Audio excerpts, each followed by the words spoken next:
friends, now we have to see methods for obtaining coherent sources. Coherent sources are the sources whose phase difference will be either 0 or it will be constant at everywhere while they are passing through the medium. The coherent last period we see the coherent source, the two coherent sources which are obtained from the single source in Young's double slit experiment. We have to see the two methods for obtaining coherent sources are Lloyd's mirror and Fresnel's biprism. First we have to see the Lloyd's mirror, with the help of which we can obtain the two coherent sources from the single source. The experimental arrangement for the Lloyd's mirror is as shown in figure. The light from the source S is from the real source, that is source S1 is allowed to fall at a grazing angle on the plane mirror, and some light from the source S will be falls directly on the screen, and some of the light will be falls on the screen after reflection from the mirror. It is found that the reflected light reaching from the screen will be allowed to come from the virtual source S2.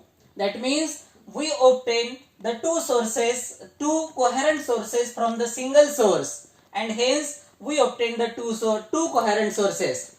The light from these two coherent sources will be interfere, superimpose on the screen, and an interference pattern will be obtained consisting of alternate bright and dark fringes. Here the light which coming directly on the screen will be shown by the continuous line, and the light coming on the screen after reflection will be shown by the dotted line. As we shown these two sources at different lines, but the wavelength of the light from these two sources will be the same one, and therefore the light is an monochromatic light, and hence we obtain the two coherent sources from the single source S1.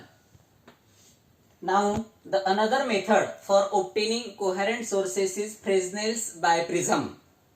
Biprism is a prism whose vertex angle, whose refracting angle is nearly 180 degree,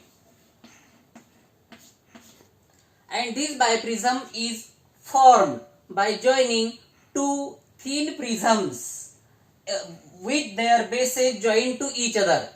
That means biprism is a prism whose vertex angle is 180 degree and which will be formed by joining two thin prisms with their bases. The refracting edges of the biprism is kept parallel to the slit S. The light from slit S is allowed to fall on the two refracting faces of the biprism. The light after passing through these two faces allowed to fall on the